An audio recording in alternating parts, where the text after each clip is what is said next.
শহীদ president Ziaur Rahman সাহেব সম্বন্ধে বলার তার শেষ নাই। স্বাধীনতার ঘোষক বলি, জিয়াউর রহমান সাহেবকে আমরা রণাঙ্গনের সৈনিক বলি, জিয়াউর রহমান সাহেবকে আমরা আধুনিক বাংলাদেশ গড়ার নায়ক বলি, ওনাকে আমরা সংস্কারক বলি, রিফর্মার বলি, ওনাকে আমরা সেনাপতি বলি, ওনাকে আমি রাজনীতিবিদ বলি। সুতরাং আসলে এই পরিচয়গুলো আপনারা যদি বাংলাদেশের মধ্যে তুলনা করার কোনো সুযোগ নাই। আমি কিন্তু সারা বিশ্বের যে বড় বড় নেতা আছে তাদের অনেককে একটু স্টাডি করে দেখলাম, এই এতগুলো গুণ একটা মানুষ যিনি বাংলাদেশের স্বাধীনতার ঘোষণা দিয়েছেন, নিজে যুদ্ধ করেছেন এবং দেশের স্বাধীনতার মূল নায়কের মধ্যে অন্যতম ছিলেন। আবার উনি বাংলাদেশের যে বিশাল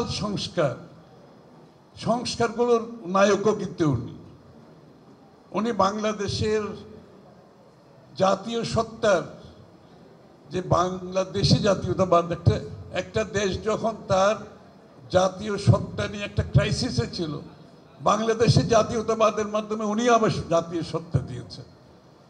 আমার কাছে সব কিছু মিলে মনে হয় আমি একটা মানুষকে দেখতে পাই বিশ্বের মধ্যে, সেটা হচ্ছে জর্জ ওয়াশিংটন, যিনি কিন্তু ব্রিটেনের বিরুদ্ধে যুদ্ধ করেছেন আমেরিকার স্বাধীনতার জন্য। আমেরিকার সংস্কারগুলো সব আজকে যে আমেরিকা যেখানে দাঁড়িয়ে আছে, মূল সংস্কারের পেছনে কিন্তু জর্জ ওয়াশিংটন এবং ওনার কোম্পানির যারা ছিল, এবং আমেরিকার যে ফান্ডামেন্টাল যে এই ইস্যুগুলোর যে পরিবর্তন, এটা উনি দিয়েছিলেন এবং উনি প্রেসিডেন্ট ছিলেন।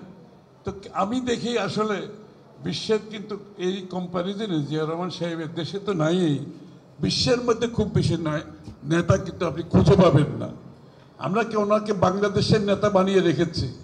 আসলে সব কিছু মিলিয়ে যদি দেখি এই পর্যায়ের নেতা, তাও মাত্র ৩-৪ বছরের মধ্যে উনি যে কাজগুলো করেছেন, এই যে সংস্কার, এই দলের বিএনপির তো জন্মই হয়েছে সংস্কারের মাধ্যমে।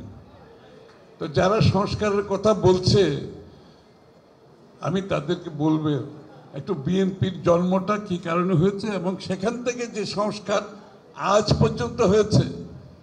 বাংলাদেশের যত সংস্কার হয়েছে রাজনৈতিক, অর্থনৈতিক, সামাজিক, 90% সংস্কার করেছেন বিএনপি, 90%।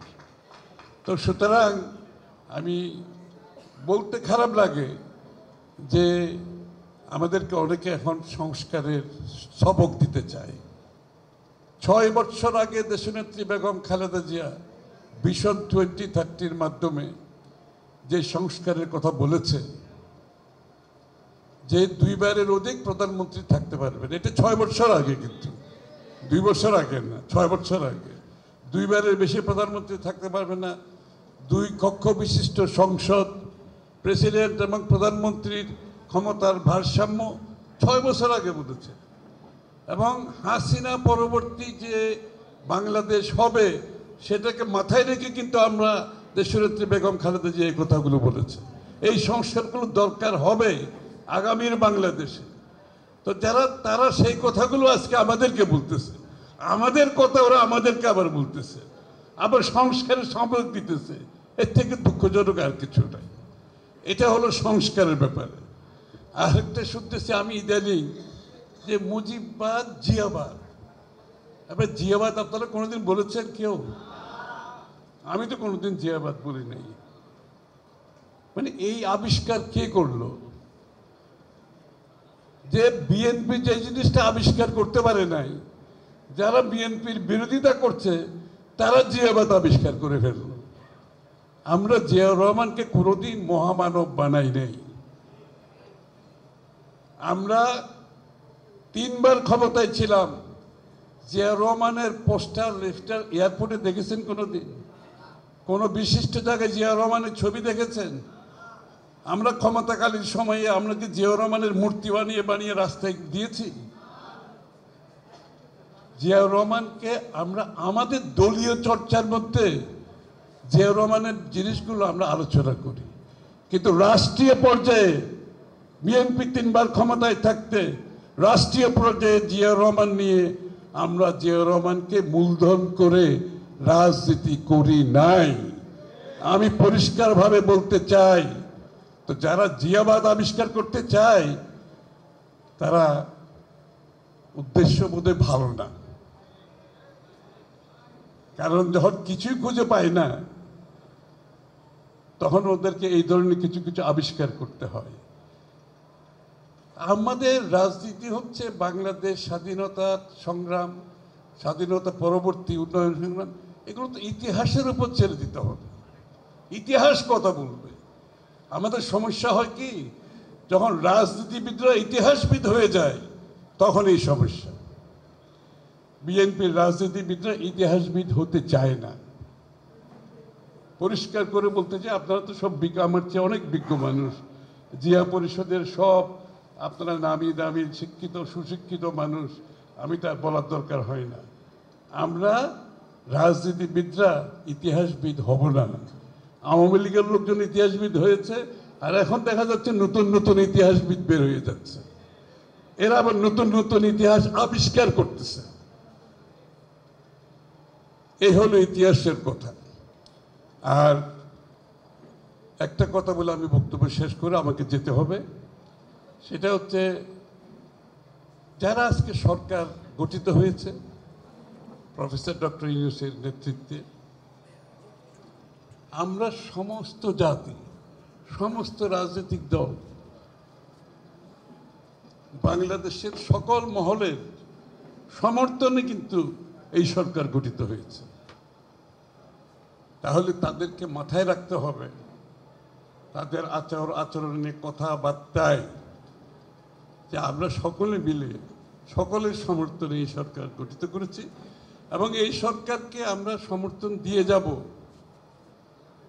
কারণ এই সরকারের মাধ্যমেই, এটা একটা ইন্টেরিয়াম গভর্নমেন্ট, মাথায় রাখতে হবে, অন্তর্বর্তীকালীন সরকার, এই সরকারের মাধ্যমেই পরবর্তী নির্বাচিত সরকার শান্তিপূর্ণভাবে ক্ষমতা হস্তান্তর করতে হবে। এই জন্য আমরা এই সরকারকে সকলে সমর্থন করে আজকে সরকারকে সহযোগিতা করছি এবং এই সরকার গঠিত হওয়ার জন্য সহযোগিতা করছি। এর বাইরে তো আর কিছু না। সুতরাং আমি অনুরোধ করব, যারা সরকার পরিচালনা করছেন তাদেরকে প্রত্যেকটি পদক্ষেপ দেওয়ার আগে, প্রত্যেকটি কথা বলার আগে এই কথাগুলো মাথায় রাখবেন, তাহলে সমস্যা হবে না। আর যদি কোনো উদ্দেশ্য হাসিলের জন্য বাংলাদেশের জনগণের মালিকানার নির্বাচনের মাধ্যমে ক্ষমতা হস্তান্তর বিষয়ে যদি অন্য কোনো পরিকল্পনা থাকে গণতন্ত্রের বাইরে, সেটা বোধহয় ভালো হবে না। সুতরাং আচার আচরণে, কথাবার্তায়, সিদ্ধান্তে, নীতিমালায় এমন কিছু করবেন না যেটা ভুলে যাবেন না আমরা সকলের সমর্থনে সরকার, এবং আমরা সমর্থন করে যাব আরেকটি নির্বাচিত সরকারকে ক্ষমতা হস্তান্তরের মাধ্যমে বাংলাদেশে গণতন্ত্র পুনঃপ্রবর্তনের মাধ্যমে, গণতান্ত্রিক প্রক্রিয়ার মাধ্যমে গণতান্ত্রিক অর্ডার ফিরিয়ে আনার জন্য যা যা করার সর্বক্ষেত্রে আমাদের সহযোগিতা থাকবে। এর বাইরে কিছু করলে সেই সমর্থন বেশি দিন থাকার তো কথা না। সুতরাং আমি অনুরোধ করব আপনাদের কথাবার্তায়, আচরণে এর বাইরে কিছু যাতে পরিলক্ষিত না হয়। কারণ দেশটাকে আমরা ঐক্যবদ্ধভাবে গঠিত করতে চাই। বাংলাদেশ যে গর্তের মধ্যে পড়েছে, এখান থেকে যদি বের হতে হয় একটা জাতীয় ঐক্য আমাদেরকে গঠিত হবে। জাতীয় ঐক্য বলতে কি বোঝায়? বাংলাদেশের সব কিছুতে জাতীয় ঐক্য হবে না, কারণ প্রত্যেকটি দলের নিজস্ব দর্শন, ভাবনা, চিন্তা আছে, এটা মাথায় রাখতে হবে। কিন্তু কিছু বিষয়ে তো জাতীয় ঐক্য হতে পারে। গণতন্ত্রের বিষয়ে, নিরপেক্ষ নির্বাচনের বিষয়ে, আমাদের এই 2 বারের বেশি প্রধানমন্ত্রী থাকতে পারবে না, 2 কক্ষ বিশিষ্ট আরও কিছু, এগুলো তো কোনো দ্বিমত নাই। সুতরাং এই বিষয়গুলো আমরা ধরে নিয়ে আমরা যত তাড়াতাড়ি সম্ভব আমরা ঐক্যবদ্ধভাবে জাতিকে এই গর্তের থেকে যদি উঠে আসতে হয়, আমরা যত তাড়াতাড়ি সম্ভব যে একটি নিরপেক্ষ নির্বাচনের মাধ্যমে একটি নির্বাচিত সরকারের হাতে হস্তান্তর করা, সেটা যত তাড়াতাড়ি সম্ভব তত ভালো। কারণ অনির্বাচিত সরকার দেশ পরিচালনা যত বেশি দিন করবে, তত বেশি গণবিচ্ছিন্ন সিদ্ধান্ত আসতে থাকবে, তত বেশি জনগণের ইচ্ছার প্রতিফলন হওয়ার যে রাষ্ট্র পরিচালনায় সেটা অনুপস্থিত থাকবে। এবং আজকে গত 20 বছরে বাংলাদেশের মানুষ তার যে ভোটাধিকার থেকে বঞ্চিত হয়েছে সেখান থেকে দূরে থাকবে। এবং যখন ভোটাধিকার ছাড়া কোনো দেশ পরিচালনার দায়িত্ব কেউ নেন, সেখানে কিন্তু জবাবদিহিতার অভাব থাকবে, দায়বদ্ধতার অভাব থাকবে। এই বিষয়গুলো তো বিবেচনায় আনতে হবে। এটা কোনো দলের স্বার্থে না, এটা কোনো গোষ্ঠীর স্বার্থে না, এটা আমাদের দেশের স্বার্থে। গণতান্ত্রিক প্রক্রিয়া ফিরিয়ে আনতে হবে নির্বাচন ব্যতীত। নির্বাচন হচ্ছে গণতন্ত্রের বাহক, ইট ইজ এ ক্যারিয়ার। এটাকে বাদ দিয়ে কোনো গণতন্ত্র আসবে না, কোনো অধিকারও আসবে না, কোনো জবাবদিহিতা আসবে না, কোনো দায়বদ্ধতা আসবে না। সবাইকে ধন্যবাদ।